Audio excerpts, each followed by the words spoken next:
Okay.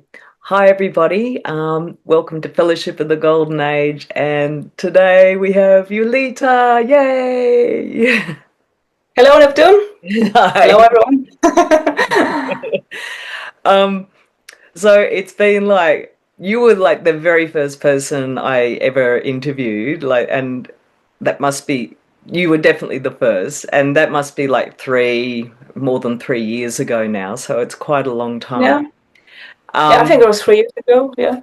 Yeah, I have some sort of because I'll confess I haven't actually listened to that interview in the last into recently. So, but I just sort of cast my mind back to a lot of the stuff you talked about there, and I'm pretty sure that what you were talking about was what you've since said was you passing the 96 level initiation. And so you've already promised us that you would tell us about that. So would you tell us about that? And also, like, do you actually recall if, yeah, you did talk about it, but you didn't talk about it from that perspective? Or, About 96 level. Oh, honestly, I don't remember. I think I talked about some aspects of that, but I don't think I talked in that context. okay. Oh, Yeah, yeah. you And I think definitely I didn't talked talk about it in our second interview, but yeah, yeah. But I'm not sure. I don't really remember. Okay, yeah, I know. Let's not try and remember. It's too hard. But anyway, what, so how about you like tell us about the experience? Because I'm really keen to listen, and also I was very interested. I saw you wrote something that you had you can see that you went through that initiation, even before you found the teachings. So, I was like, wow, like that's interesting. So, yeah, fill us in, like with everything, please. Yeah. So it was a process. It was a process, and yeah, it all happened before I found the teachings. In my early 20s, I was already married. I had my son. I was studying, and I had a deep sense that, oh my God, this is it. This is what my life is about. And I also left the Catholic Church, so I was kind of I became more agnostic because I haven't found anything that would like really resonate with me. That I had a sense, oh, this is real. Oh. So I became agnostic, and that all of that took me to a very, very bad point in my life that I was really, really depressed. I had like a clinical depression. I was like, I was in feeling hopeless and like really like in a despair or something. And only thanks to my son, I was actually functioning. I was highly functioning depressed person. Only Mm. few people noticed. So actually, only one person noticed. It was my husband at the time. And so I remember that at the time when I was in a really low point in my life, I had a sense that okay, I need to go abroad. It was like this deep sense I need to go abroad.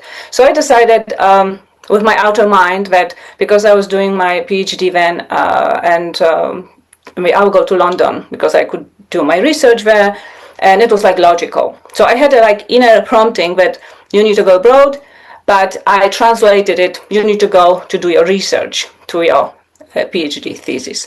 So it was rather difficult to organize, but I did that, and I went to London for some months. And when I was there, I experienced something very, very profound. And I'm not sure if I mentioned that before, but I think you did. I after, remember the London bit, definitely. Yeah. yeah. So when I experienced this realization, it was like this deep, deep realization that my state of mind, it depends only on my inner conditions, because the only thing I took to London, it was myself.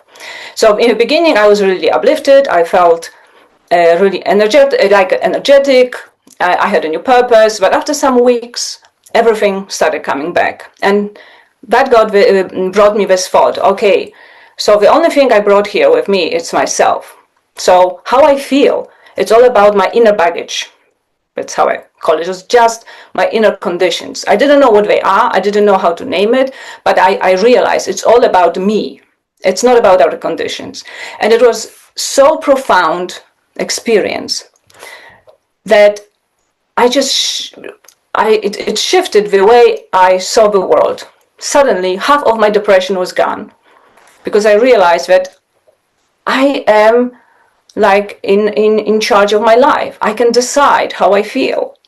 I didn't know how to do it yet, but I knew that if it is only about my inner conditions, how I feel, it means that I can actually decide how I feel about this life.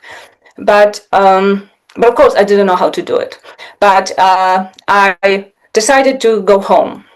And be like, the only reason I came here, it was to actually get this realization, get this insight. Because I could do it at home, but I was so identified with my outer conditions that I couldn't get this insight. It was like it couldn't get through. So I had to go somewhere away and see that life can be totally, all outer conditions changed, but I didn't change. And I needed this to get this insight. So I went home, and the first person who noticed that I really shifted was my husband at the time.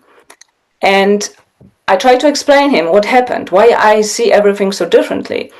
But he couldn't really understand it. And he had only one suspicion, that I had an affair.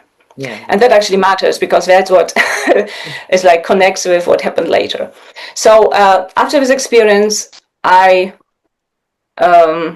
started really looking into my psychology, studying conventional psychology. I started looking into some alternative psychology. I started looking into different religions, mystical religions, like different things to answer my question. It was like, how can I change myself? How can I change myself? But it was very like still nothing like what we have right now with the teachings. But I was using whatever I found to work on my psychology. And I could see that I was growing. My depression, after 1 year, it was completely gone. And I was really full of energy. I had a purpose. I was really, I have like a self-confidence. I finished my PhD. I got a new job. Everything was going really well. And I felt differently. I really felt like much, I don't know, I like felt that everything is going in the right direction, that I am on the right track. And it was like several years like that. And then everything changed. So I got this new job. It was some kind of college. And after some time, I met a new colleague there. And I fell in love. And until then, I was married already 12 years. So until then, I never thought about any other men. I never was interested in any affairs, anything like that. It just never existed for me. But here, suddenly, out of the blue, I just met this guy, and I saw that I have feelings for him. It was shocking. I was literally shocked by this. It turned out that he also had some feelings for me, or at least he was some interest in me. So we met like twice. But just in a public place. It was, just we met, we talked a little bit about what happened. And then what I experienced, it was enormous tension in myself. Mm-hmm. Actually, that what I saw as that I fell in love. It was some kind of obsession, but mostly it was huge inner tension. It was huge inner tension. I couldn't stand that tension. It was like, so the only way to reduce the tension, I thought at the time, was to talk to my husband. So I told him about it, that I met this guy and I had some feelings for him. And my husband was completely devastated by this. Mm-hmm. And I was devastated too, but the tension was worse. It was like it didn't reduce my tension, because his reaction only added to the tension, that suddenly I saw that, I am such a bad person. I thought that I was really good spiritual person, good spiritual being. But here, it was just, I could see it like clear as a day. You are not a good person. Look what you are doing. You hurt the closest person to you. It's like, what is happening? But after some weeks, I promised my husband that that's over, that I'm never gonna meet that guy again. But after some weeks, I met him again, just for coffee. But my husband found out about it, and his sense of pain and devastation turned into total anger. He became furious and angry about the situation. And for me, it was like I got to this total breakdown point, because I felt like total failure. And I think it was like, on one hand, it was connecting me to this persona I built, because since I had this experience that it's all about, inner path, changing yourself, working on your psychology. I was really growing, but I haven't questioned one condition. I started questioning many inner conditions, that would make me feel a certain way, experience life a certain way. But I haven't questioned one thing. I haven't questioned one condition, and it was my sense of identity. And I was building, during this time, I was building a certain spiritual persona. Yeah.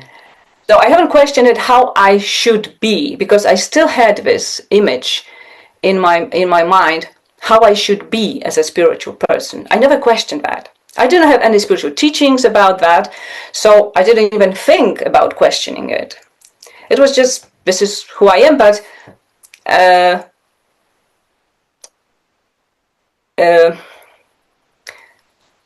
I cannot say that I felt really completely natural, or like that this is me, because I had, once in a while, I had this like thought, why I cannot be more authentic?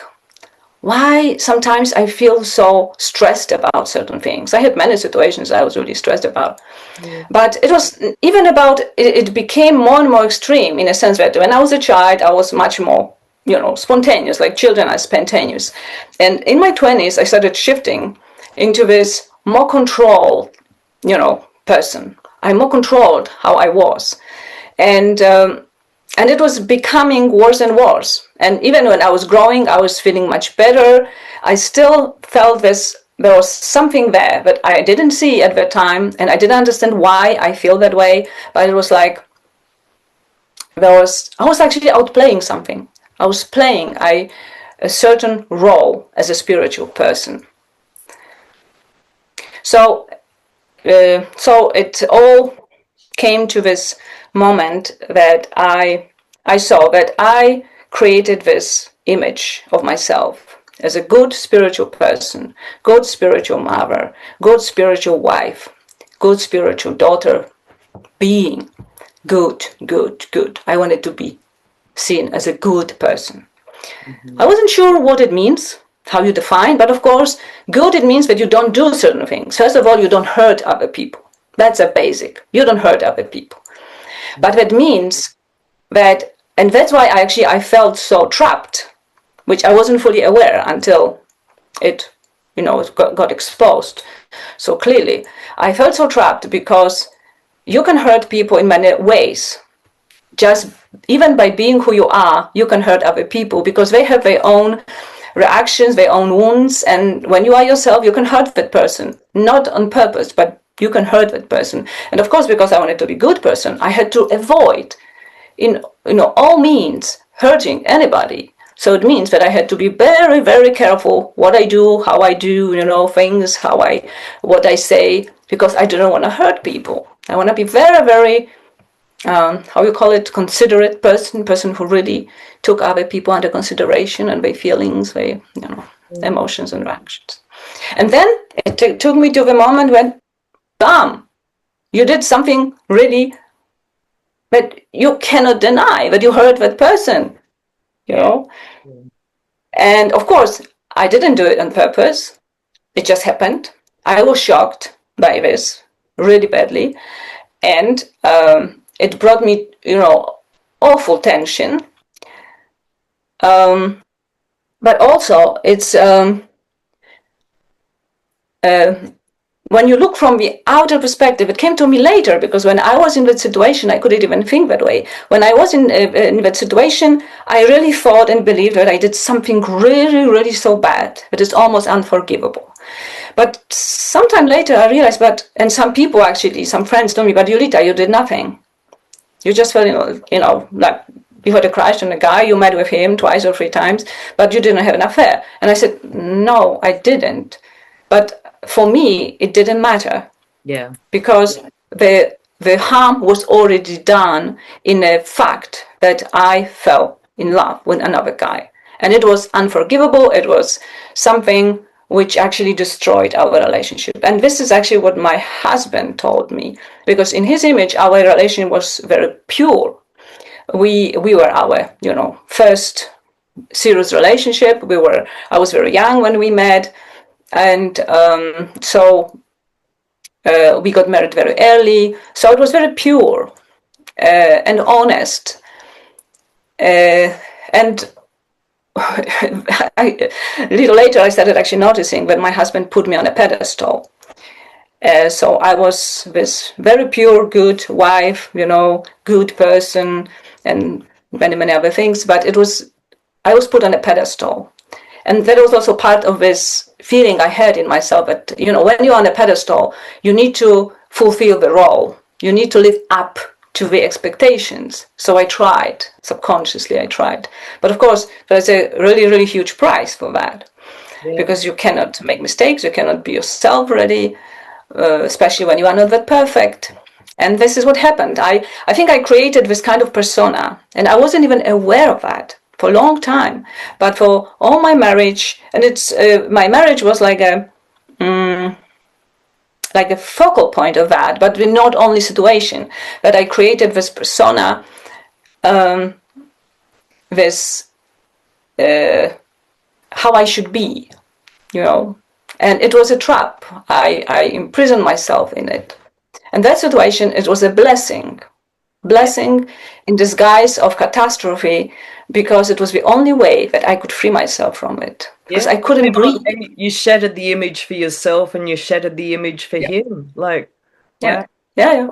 So that was this moment, and it was really, really catastrophe for me. I felt. I really, it's like, it was one of the worst moments in my life. I felt that I was dying. The pain was unbearable. I was constantly shaking inside. The tension was still growing and growing. And there's another aspect I haven't mentioned. I think I mentioned in another interview.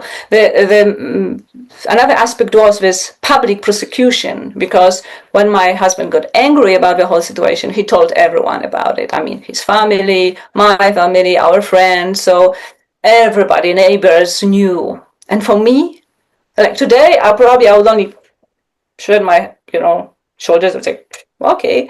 But then it was the worst thing could ever happen. It was my nightmare.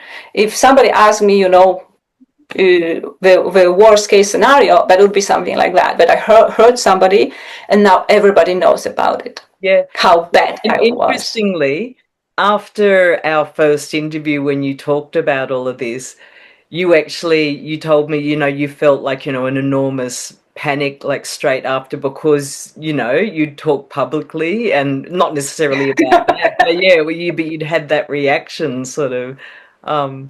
Yeah, so that added enormous pain and tension to that, because of course it was element of my birth trauma, being publicly prosecuted and judged by doing or not doing something That's a different matter here. It's more about, how I perceive the situation.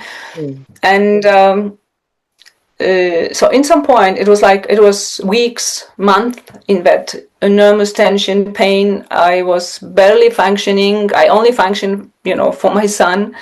I had to go to work, but still it was like, oh, it was like living, I was completely disconnected from reality. It was this, my nervous system, I think, was also disconnected with anything because I couldn't stand it. And in some point, I just make decision. What is done is done. You cannot fix it. You cannot go back. And you cannot reverse time and clock. It's like it's done. So it means you will never go back to where you were, who you were, how people saw you. It's gone. So, and I was like asking myself, okay, but do I want to rebuild anything? Do I want to rebuild any persona? Like, because I started being aware that it was some kind of persona, it was some kind of identity I built, and it wasn't me. It was fake. It was an image of myself, how I wanted to be, how I wanted to be seen, and it was enormous, tension and enormous amount of energy to actually uphold it and trying to control everyone around to see me that way. Mm. And I was like contemplating that, and I got this thought, but maybe now when you cannot fix it, it's gone. You can actually, and it doesn't matter in a sense that like it happened, people see you a certain way, you don't need to worry about fixing it. So maybe now you can start discovering who you are and starting being who you are. And then I got this thought, but I don't know who I am. I don't know who I am. I'm 30 years old or 30, and I don't know who I am, but you can discover it. And I got this, like, it was like this thoughts coming to my mind, but maybe you can discover it. I'll be okay. And then I let it go. I let go of that image of myself, Mm. image of the world, image that I need to control myself and other people how they see me. And it was a really big sense of liberation from this tension. Uh, so Yeah, wow. Wow. that Yeah, the way you just sort of describe that, like, it just totally makes sense the way you've just sort of constructed all of that, and then, seeing what it is you've created, and then that, that complete letting go. And then, then begins this journey of, like, the self-discovery, which I talked with Petra a bit about it, like, that initially, when that journey sort of begins, like, there's almost like, a certain emptiness, like, almost like, where do you start? And, like, and, just testing out yourself and everything. So, how did that play out for you? Like, how did you begin exploring your sense of self and finding, who you are, like beginning your journey of personal Christhood, essentially? um, I started doing that what I was always best at. It was doing research. So I Mm. started looking for a little bit new things. I mean, I was a little bit into esoteric things, a little bit of spirituality, but I was still more focused on psychology, conventional psychology, this aspect of it. And here, I remember that I had this intention with, so okay, so I want to find something that will help me discover who I am. And not only see the outer conditions, because before I was really focused on outer conditions that make me miserable. Now it wasn't very much focused on who I am, because I think I still had this certain image of who I was after this London trip. Here I was like more, okay, I want to know who I am. And in the beginning I had a little bit of like a little bit of need that somebody would tell me. But whenever I found a person and I would reach out, there was some kind of spiritual guru or something, I had this inner sense like, no, it's not going to work. It's not going to work. Nobody can tell you who you are. So very quickly I realized, no, I can never find a person in this world who will tell me who I am. Yeah. Because it will be I ask you outer. something? Sorry. I remembered you once telling me that you had a time there where you became a part of Muji's Sangha. Is that Mm-hmm. right? And was that Yeah, like in this period? And I'm yeah. curious, like if you could just say a little bit, about what that experience was like, Uh, what you learnt so from it. at the time, first I found teachings of Eckhart Tolle, then I found the teachings of Leonard Jacobson. I think he's actually from Australia. Then it was Isha Jat and some Adyashanti, I think. So different spiritual teachers. But I had this attitude, okay, there is something in the teachings which resonates with me. Then I already gave up the sense that they will tell me who I am. I was more like, okay, I found something in these teachings and this is, that thing resonates with me. I will study that. But there were many other things I didn't like in the teachings or it didn't resonate with me, let's say that way. So I just put it aside. I focused on one thing. Mm. And so I worked through like with Leonard Jacobson. He was talking about Jesus. He was also more like talking about, I think, a little bit more like, non-dual teachings, but he was also talking about Jesus. He created this drama, but he was like a Jesus and he was talking, but this is not who I was. This is not what I preached. And he was like one person drama talking about what real Jesus was about. And I watched it and I was like, oh my God, yeah, that's it. It opened me to a totally new vision of Jesus. And then I found Muji. And what really resonated with me was this concept of I am. I ignored many other things, but this concept of I am, that there is this pure awareness Mm. and I can reach it. And so like for several months, like I think 9 months, I was following his teachings, but it was mostly about this, experiencing pure awareness. So now we call it conscious you. But I even went for satsang with Moji. There was some meeting in Krakow. I even volunteered because I wanted to meet people. So I met some people, I met some friends. I met Moji, I talked to him. But actually, at this very moment, during the satsang, I already found the teachings some weeks later. So I knew that I found already what I was looking for. Yeah, yeah. And but I still really appreciated what that teaching given from Muji helped me. But I wasn't really very much into that. He's his person or like him as a guru or something. No, nothing like that. I never followed anyone as a guru. I was just looking at the teachings and I would take one thing that would help me to take one step, higher. Actually, how I see it today, it was all about opening me up for the teachings of the masters and even the presence of the masters and contacting the masters. But after, thanks to these teachings of Muji, I realized that actually I always had the sense of pure awareness. It was so normal.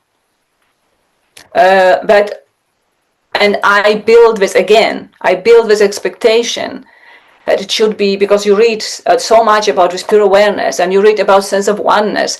And I build this enormous expectations or like images of what it would mean, so it took me a while to actually strip it down and realize that you experienced that before. You just projected on the experience certain images. That's why you couldn't really realize that was the experience. So today I'm really, really careful. And this is like when I talk to people, I always say you need to look at your expectations. Because expectations can really like block not your experience, but even your awareness of the experience. Sometimes it can block the experience. But sometimes we can have experience, but we have such an expectation that it should be something totally so different, such an elevated thing that you completely ignore, dismiss this something which was normal for me because I I always had these moments that I was like aware without any content and not identified with anything. It Yeah. was just so normal and so, nothing special.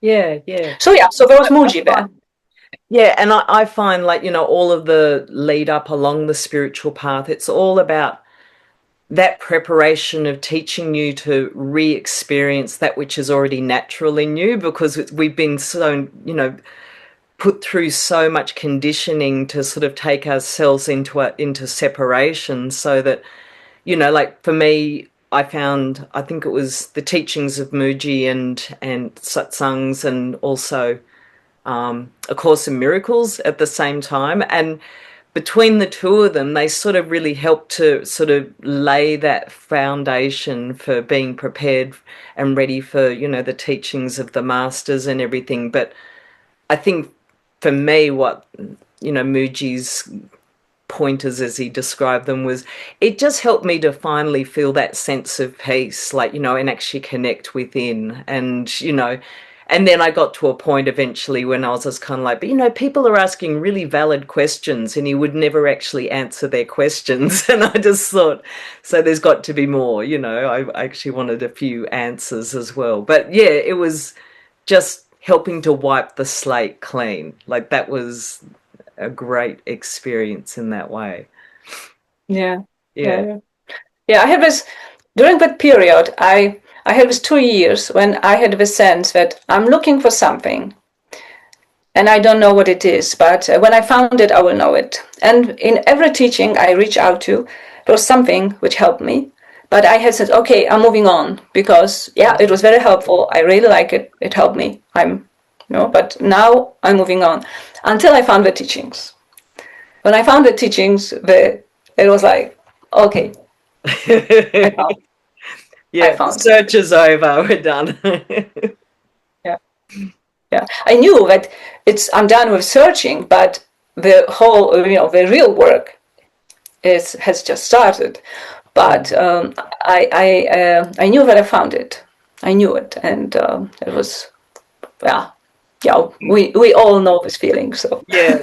Yeah, I know like when some people who I'm close to, and I do mention, Ascended Masters and everything, and particularly because I'm organizing a conference, so they're like, oh, what's an Ascended Master student conference? Oh, well, and and I just sort of explain it in the way that, I've always been spiritually seeking and, I've come across these teachings, those books, and so many stories. And then once I found these teachings, like, I just knew the search is over. Like, everything I need to move forward is here. Like, this is the gold that will help me. And, that's sort of the way I lay the foundation. Like, I don't feel a need to sort of try and change anyone or win them over. It's just like you want to know about what, ascended masters are to you, and that's just how I describe it. And um yeah,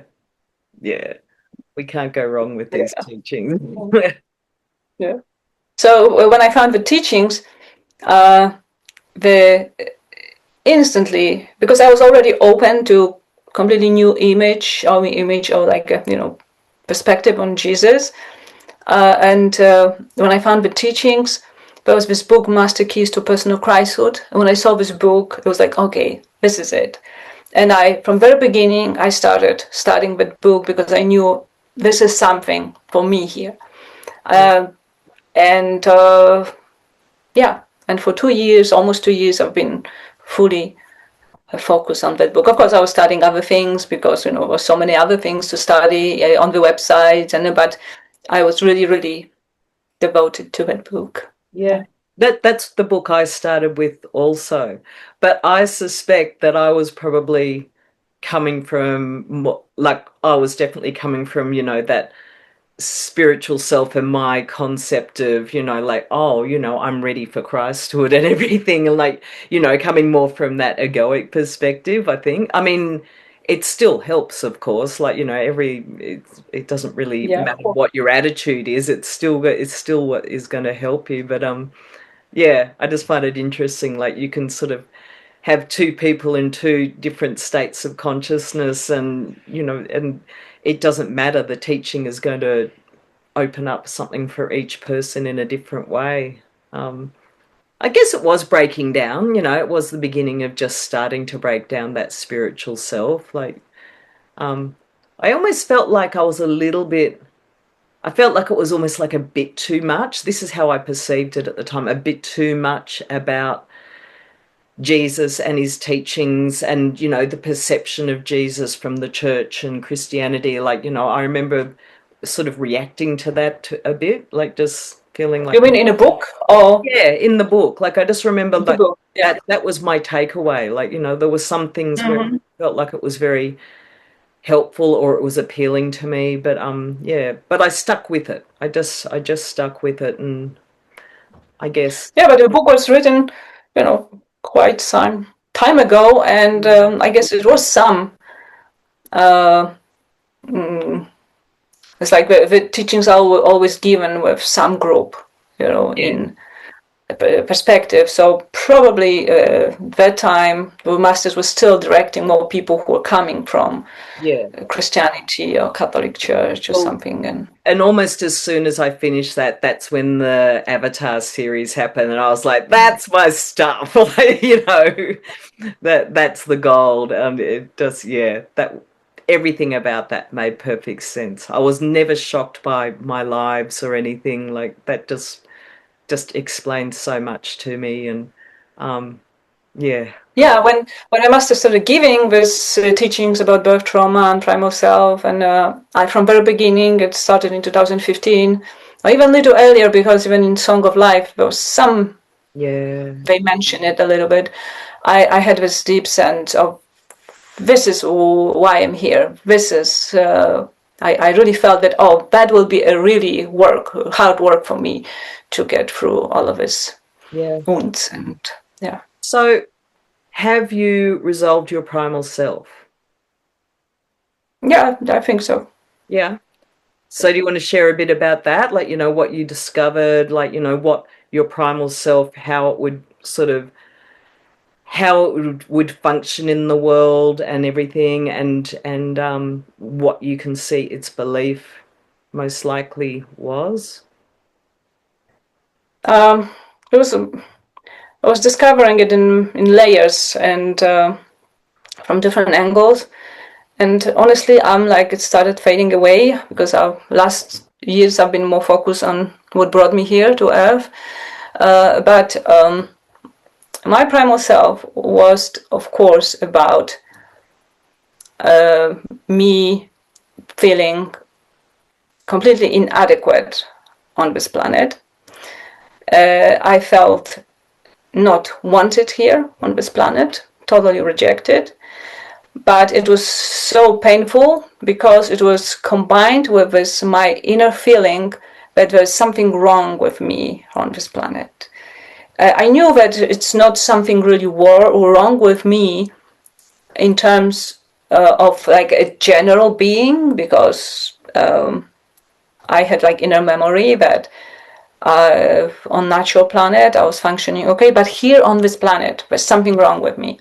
I Mm. cannot be fully creative on this planet, and it was my deepest pain discovering that I cannot really create the way I created on natural planet, and that brought this feeling that there's something really wrong with me, something I am inadequate here. And of course, foreign beings use that. People rejected me or ignored me, so that created all this reaction that I'm not wanted here. So it was there's like this alpha and omega of my primal self. It was, I am something wrong with me.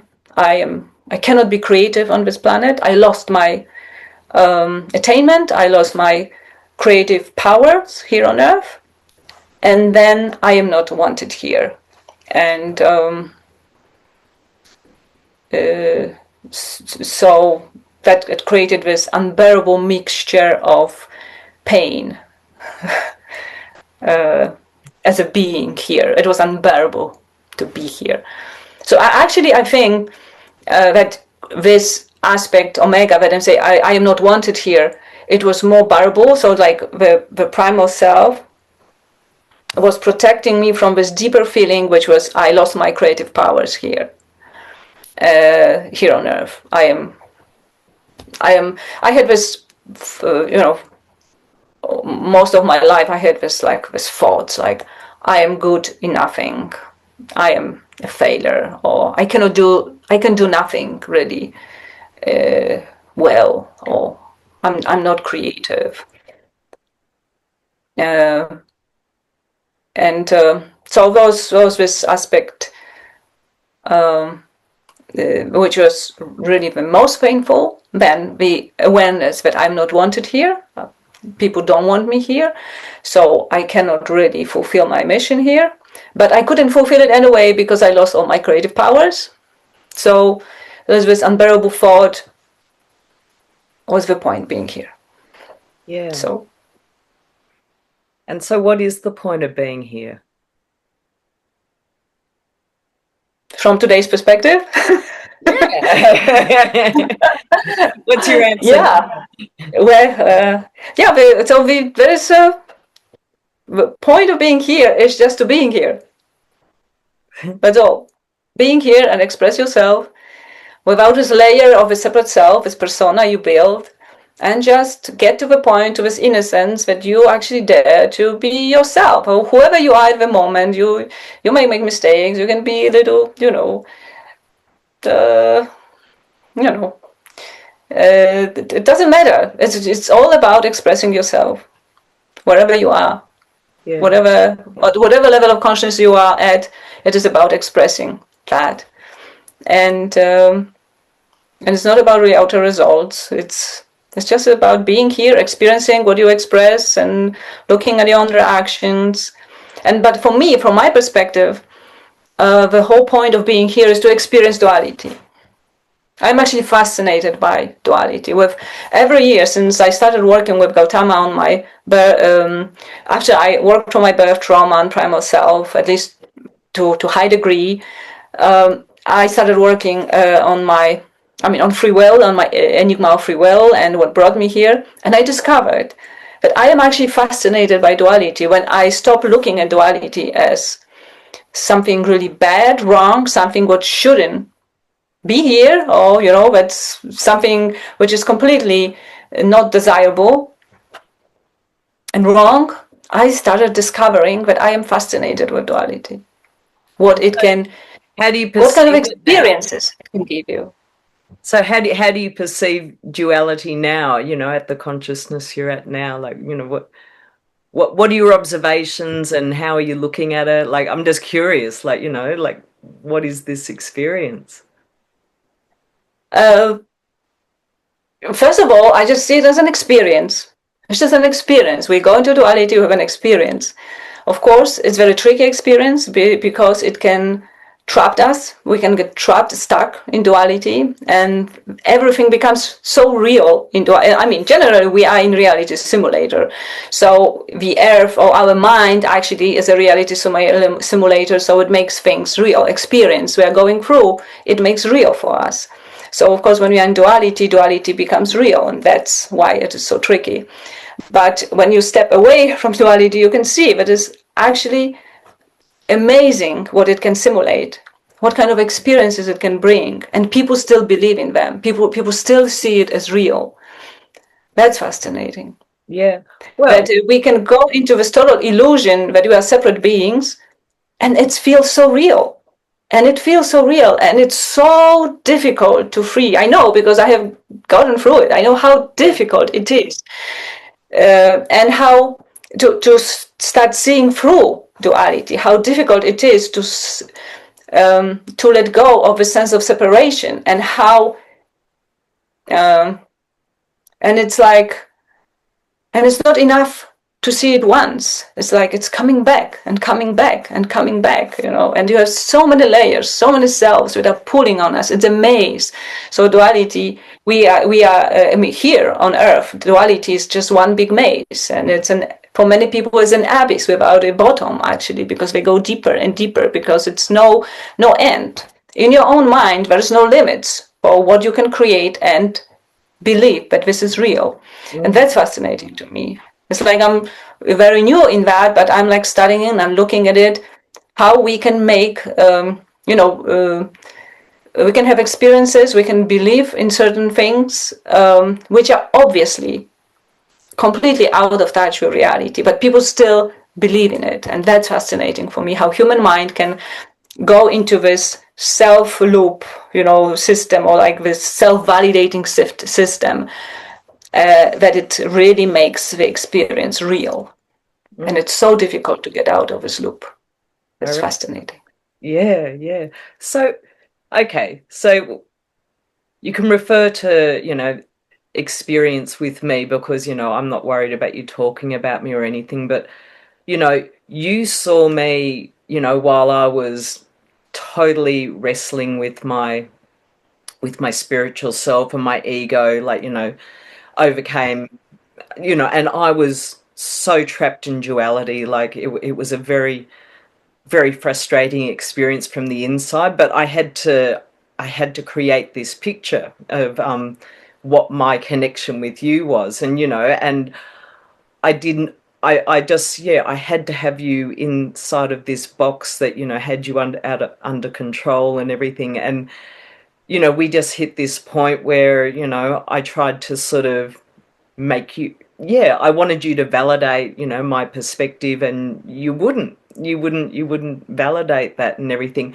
So, and I'm sure you see this sort of thing all the time, and and you help so many different people to work through all of this. So, what does it look like from your perspective? So you're looking at someone who's, trapped in that dualistic maze, like, I mean, I know you're just reaching up for a Christ perspective on what to give them and you don't really think it through. But yeah, you're looking from that perspective. So, what does that look like and how do you navigate that, when it comes to connections with people? It's like you said, I don't really think about it. It's if I start thinking about it, if I start using my outer mind, it never works. Mm. I talk to people, I clear my mind, I become very, very neutral, and I just go back to this, oneness, being connected to my presence or to the masters or to Christ's mind. I mean, like, I just experience that we are all connected. I just usually call it I connect to reality, because for me there is reality and there is duality. And of course, the way we connect to reality, the, the, the real reality is Christ's mind and creator. We all we have some levels of connectedness to reality, but still you can connect through the Christ mind with reality. So you connect with reality, and this is a very specific vibration, very specific experience. It's just an experience. There's no room for really any analysis there, thinking. If I allow any analysis, or like, then it's gone. I get trapped in my own mind. So I'm very, very careful about just being neutral and meet a person and listen. And then usually I just usually experience, sense where the person is, what the person is struggling with. And sometimes it's more clear, sometimes it's less clear. It's not always the same. But I usually see what that person is struggling with. I sense that I see usually this image, that person is really clinging to this image of itself, or the masters, or the path. Or there's some expectations that what the path, what the teaching should bring to the person, and they're struggling with it, and they cannot let it go, and that creates this tension, that creates this frustration and dissatisfaction. And I'm talking of people who are experiencing some, difficult Yeah. moments. Yeah. Yeah, I think with me, I think I got to a point where I was projecting onto you and Kim as well that that you weren't doing something to break down an illusion that, you were being worshipped. Like, I think I was projecting that,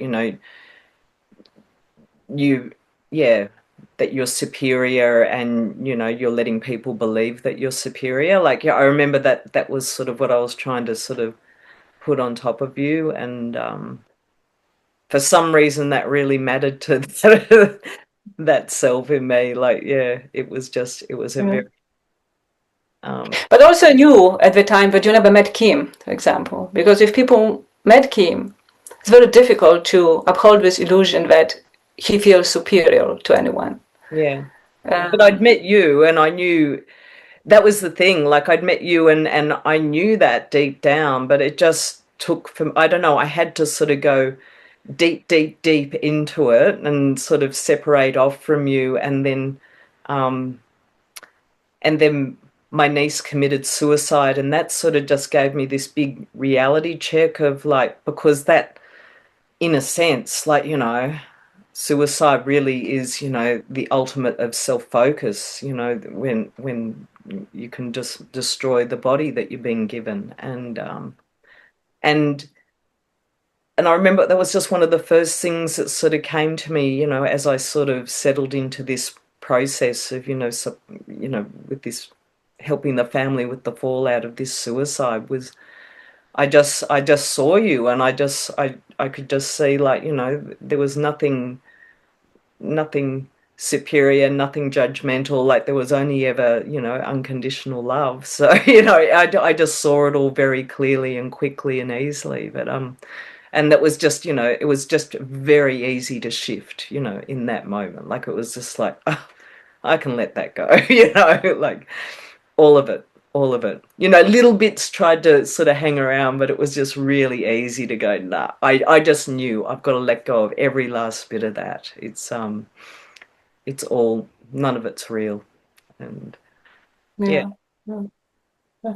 Because, like you said, with the suicide, it's actually the moment where the person gives the ultimate reality to that illusion. Because, of course, the person is suffering because of they see the reality through this perception filter, which is very painful. It's a but it is just an illusion. It's just this layer, like Master now call it, the separate self is a layer through which we experience everything, and then we and if we think that we cannot live anymore because of that pain, it's like we it's like we give it ultimate reality when yeah, it's actually not reality. So maybe that's what shook you off from this that you saw, that it can be taken to this extreme. Yeah. something like Yeah, that. I just wonder. Yeah. Yeah. Yeah. I mean, I'd had, a lot of suicidal sort of thoughts in earlier times, like, and I definitely hit a point where there was that final time when I experienced it. And yeah, it was when there was just unbearable pain, so unbearable that I just thought I I I just wanted to escape it. Like, there was just, it was so, so awful that I just had this the very final time, I just had this very clear moment where, yeah, I'm just there thinking about how to kill myself and just thinking about it, like just thinking about suicide. And then just had this sudden awakening, like, oh, it's not me who's thinking this. Like, it was really clear on that. Like, I just knew these are not my thoughts. I knew this is demons and dark forces feeding all of these thoughts into my mind. And so it was just very quick and easy, able to sort of just go straight to the spiritual crisis toolkit. And you know, and that was about just reclaiming that power. Like, that's where it sort of all starts, is reclaiming that power. And um, rather than being all out of alignment and totally sort of, yeah, you know, trapped in that inner, or that experience, of being so limited within the self that you don't feel you just feel at mercy of what that, what's happened in the outside world, and there's nothing you can do about it. A bit like, all the people sort of talking about, you knowing about, how your relationship with your husband ended, when all the eyes are on you, like, it's a dreadfully painful sort of sensation really to live with until you just start to. Yeah, but this is just uh, like what Master said, that what Earth is about is to give people an experience that we are the victim of the outer conditions, outer circumstances we have no control over. Mm. So, and what Christhood is about? Christhood is actually give it up and see that everything is about inner experience. And so, and you are co-creator of your own circumstances. So you are never a victim of the outer conditions, because there's no such a thing like outer conditions in your inner experience, because your inner experience, everything you experience on earth is inner experience.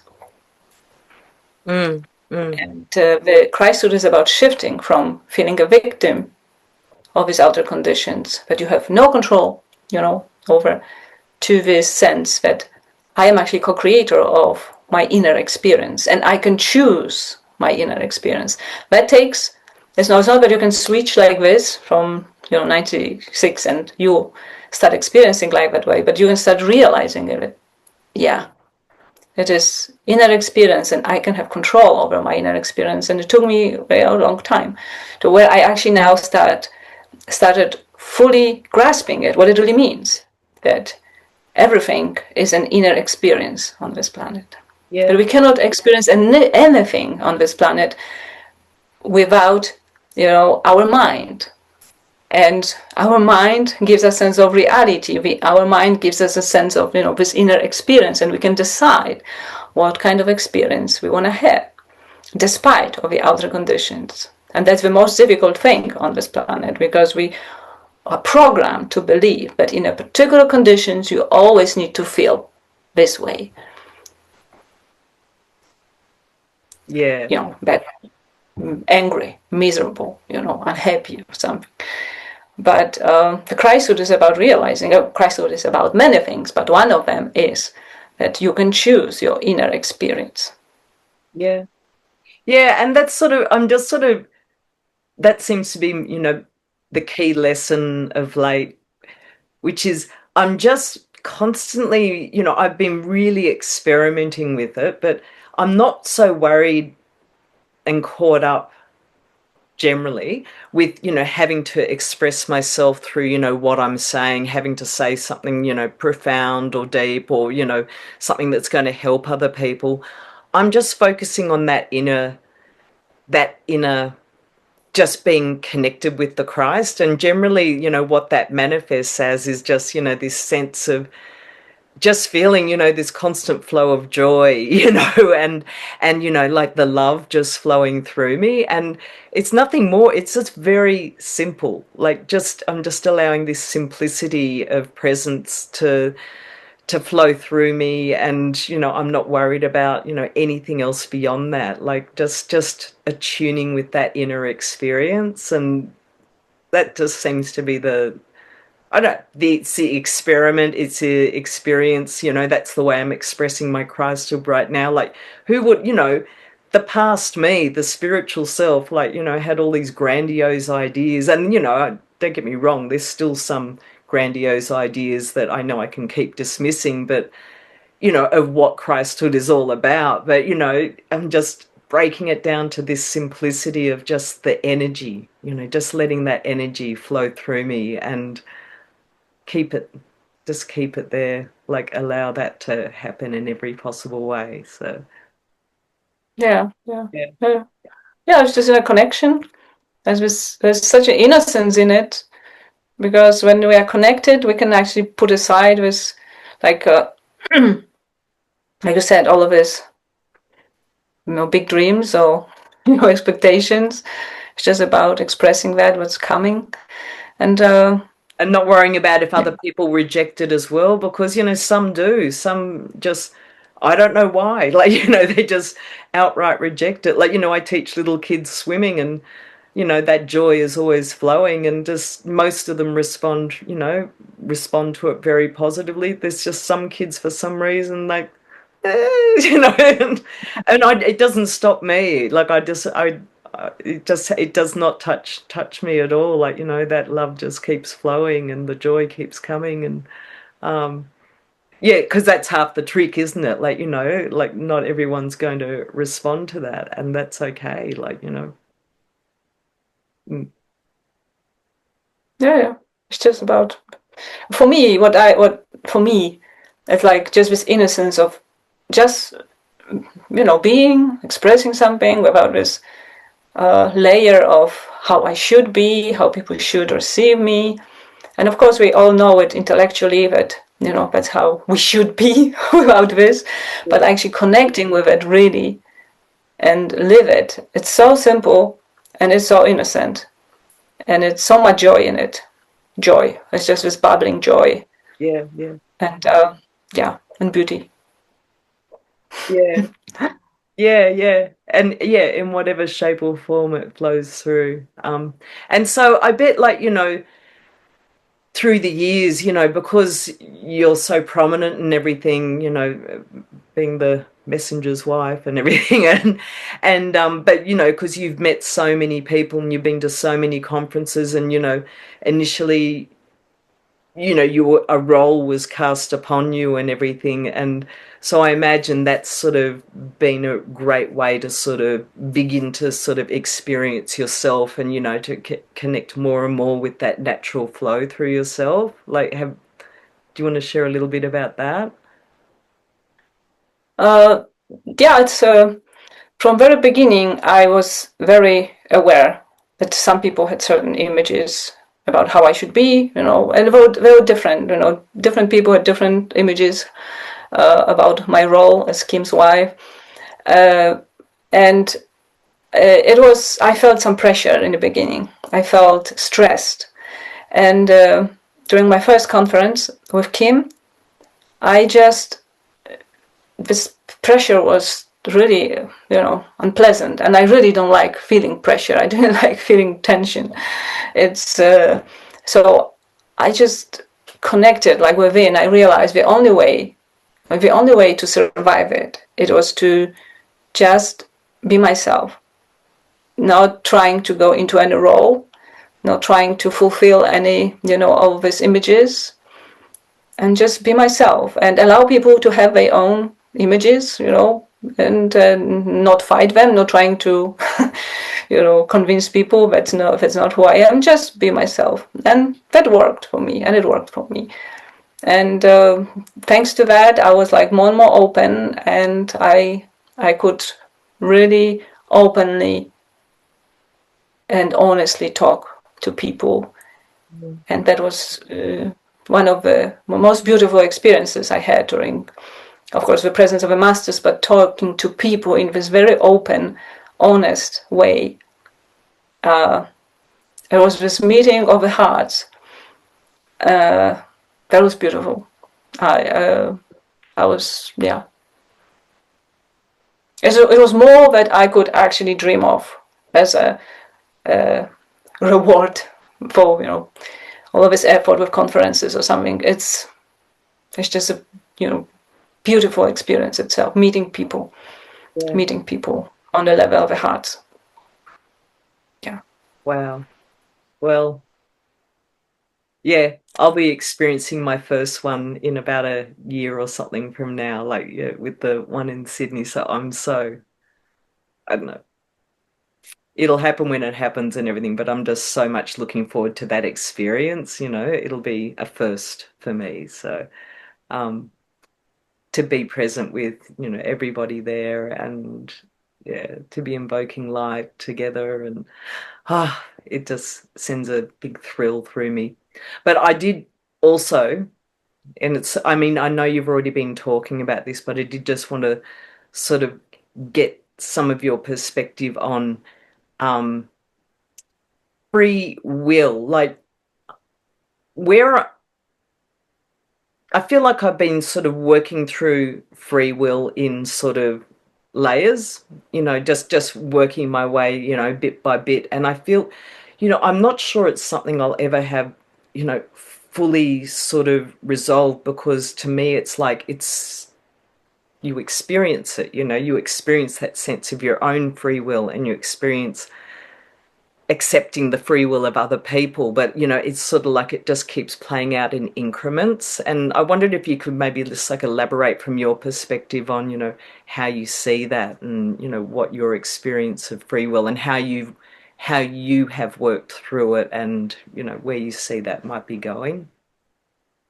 Mm-hmm. Of course, I still work on it. It's a work in progress. I still like even being in a relationship, like being in a relationship with Kim, it is kind of some kind of exercise in free will and learning,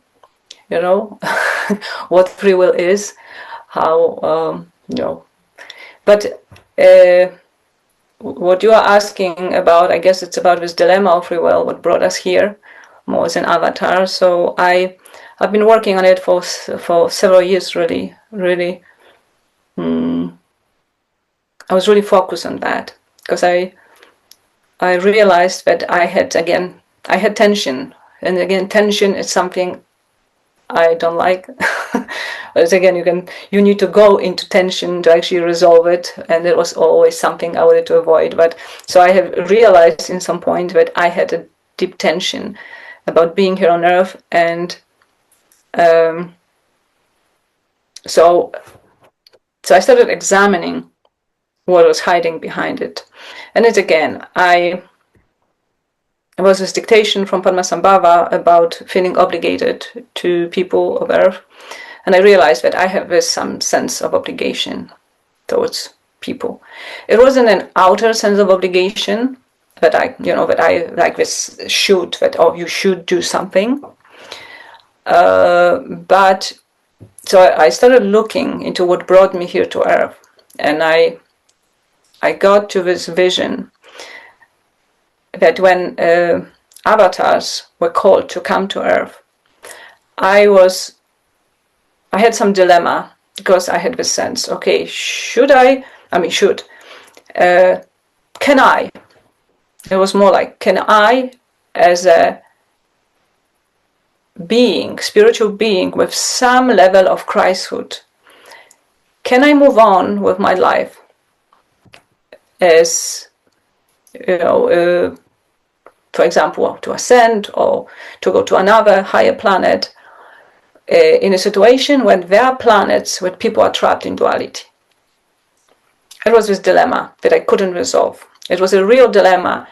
And it wasn't an outer thing that, oh, the masters want me to go to Earth, so I should go. No, it was this inner dilemma that I couldn't resolve. It was like, as a spiritual being with some level of Christhood, some connection to life, can I ignore the fact that people are trapped in duality on Earth?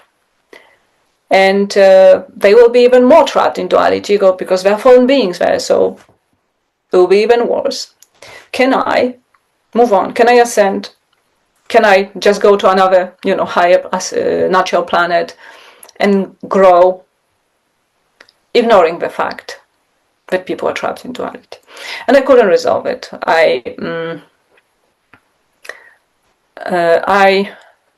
I'm sure I talked to masters. They tried to help me see it, but I couldn't see it. I couldn't resolve this dilemma.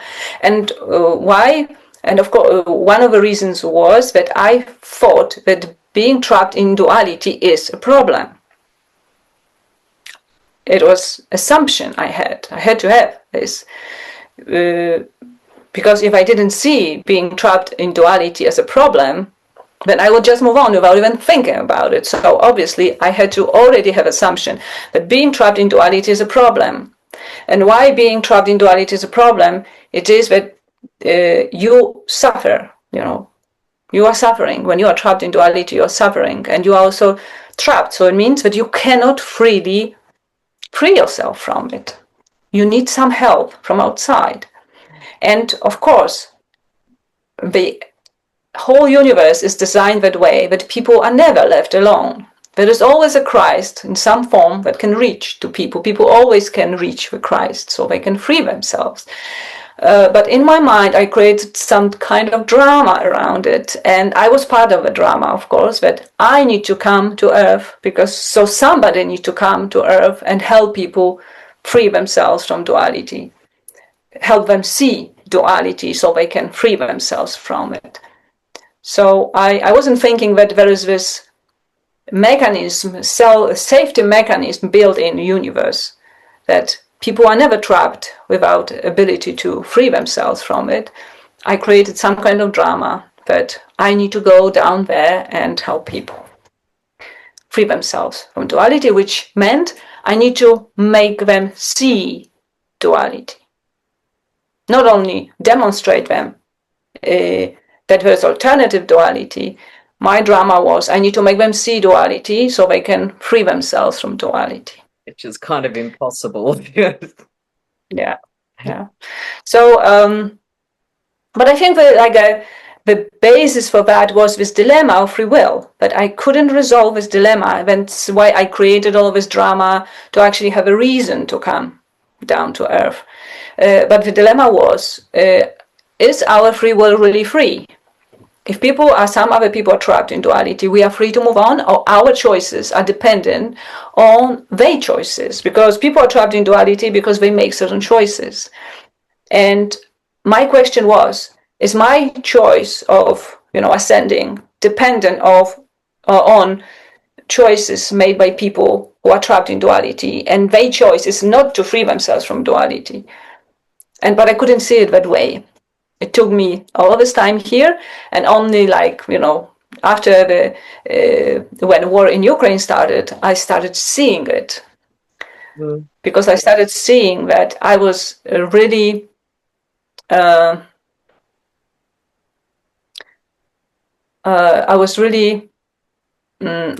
upset about denial. I saw denial as a problem, because in duality, why you can deny everything? You can believe in everything because there is this beautiful tool or mechanism, psychological mechanism, which is called denial. And I thought that denial is a problem.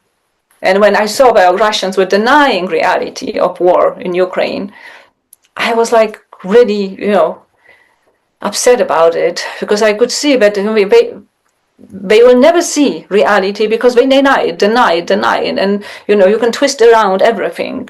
And I had also my people around me in my birth family who all twist everything around, go into this denial, and so I also designed my life that way, to meet people who would go into this denial, and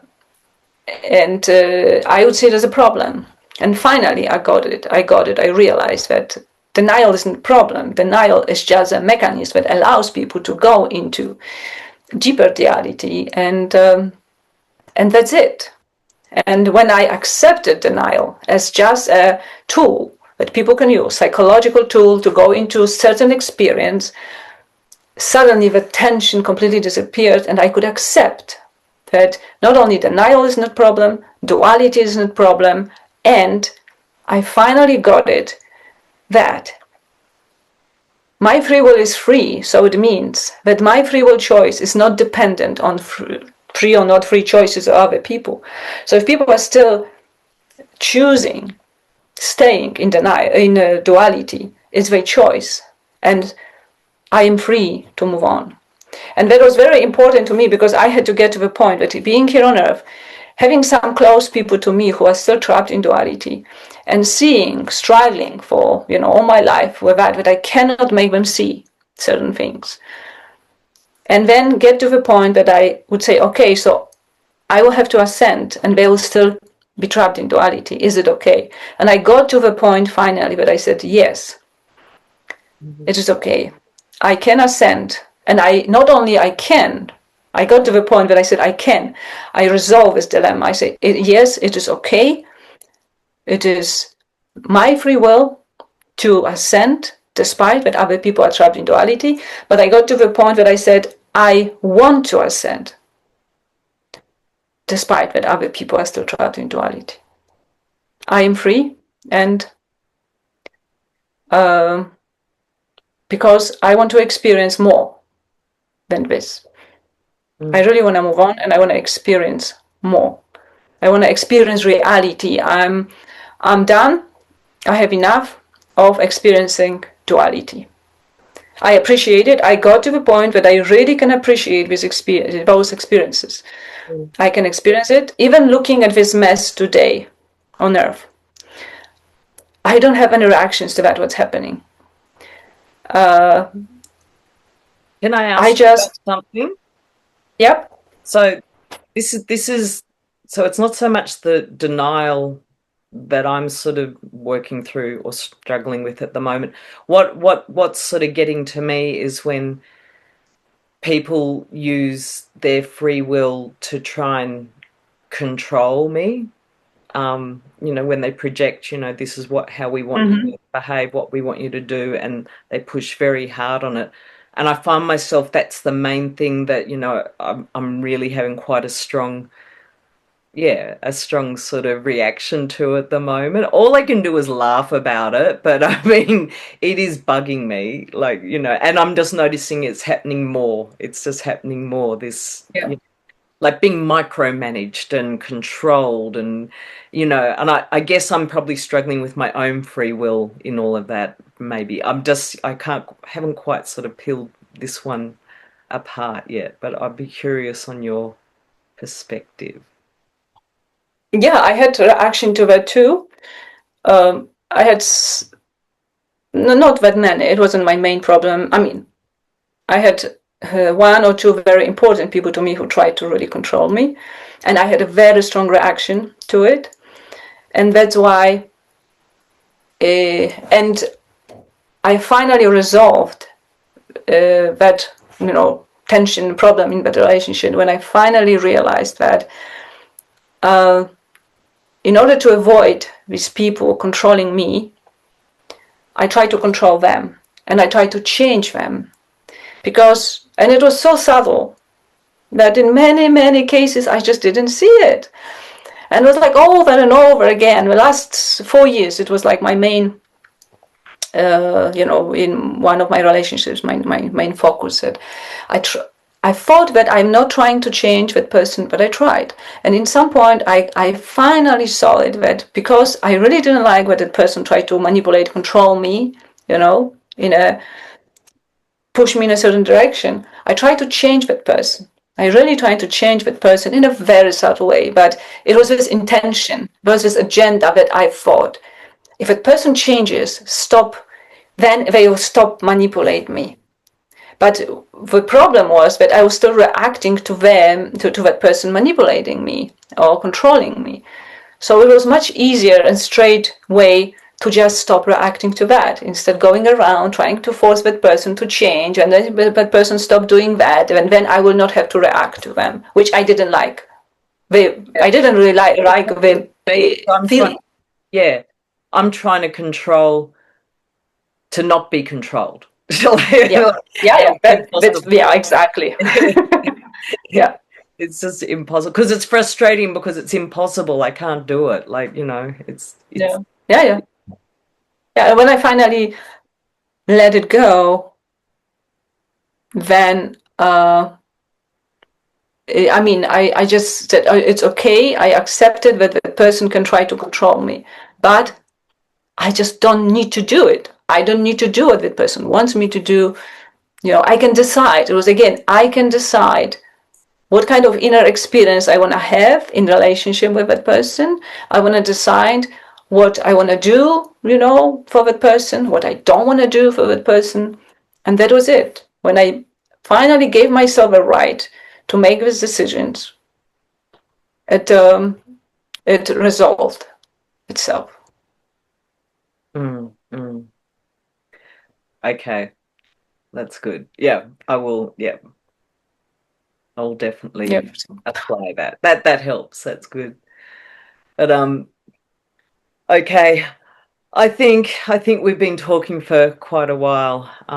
And yeah, we've been sort of talking for quite a while, and yeah, I think we've covered loads. loads, a very broad spectrum of topics. But unless, is there anything else you'd like to sort of finish off with, or should we just close here? I just wanted to say thank you for doing what you are doing, for talking to people, to sharing your own experiences, to bringing your energy, your presence, your light into that. So thank you for that, and Thank you. No, thank you. That's lovely. Yeah. Oh, look, I enjoy it. It's a growthful experience, put it that way, and enlightening and interesting. And there's always an opportunity, like, because each time I just sort of think, I'm just going to let go of a bit more and step into a bit more. And, again, it's just learning to accept my free will. And then, particularly when we're doing this in a shared experience, in an interview, in a podcast, is to being able to just, accept that flow, which is really just allowing that, free will to just play itself out and see how that flows and everything. Like it's like flow and free will, they're almost like coming together of the one thing. yeah.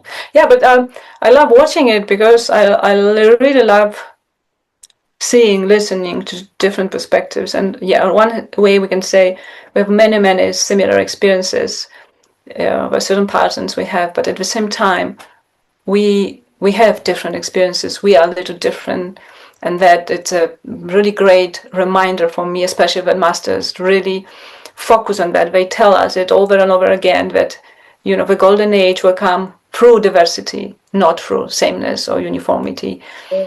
And so I also like when I say that, yeah, I have shared with certain things, I have experienced certain things a certain way, but it doesn't mean that people experience things the same way, or we may go through things totally differently, Yeah, have different experiences. So that's yeah. beauty of this world. And that really helps me to sort of, when I think of it from that perspective, it helps me to like really accept people's free will, because these different experiences that people are going through, it's just another angle, but it's all still finding its way, the flow is still finding its way back to that same source, and so yeah, if we just get more and more people sharing their experiences, from each different angle, like, something will resonate with somebody else. Like it's, the more the better. Yeah, exactly. I attract people who resonate with me. I attract many people who go through similar experiences I had. Actually, I talked quite a lot of people who had some aspects of experiences I got through. So that's why it's also really good to listen to people who we don't share experiences, but it's still so valuable Mm. to hear with different perspectives. I really appreciate it, and thank you for that. Yeah, yeah.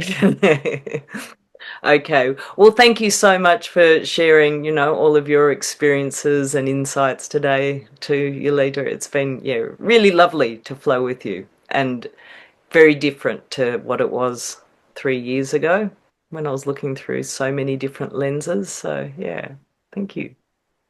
Yeah, we are growing, changing, moving on. Yeah. Okay. All right. Bye, people.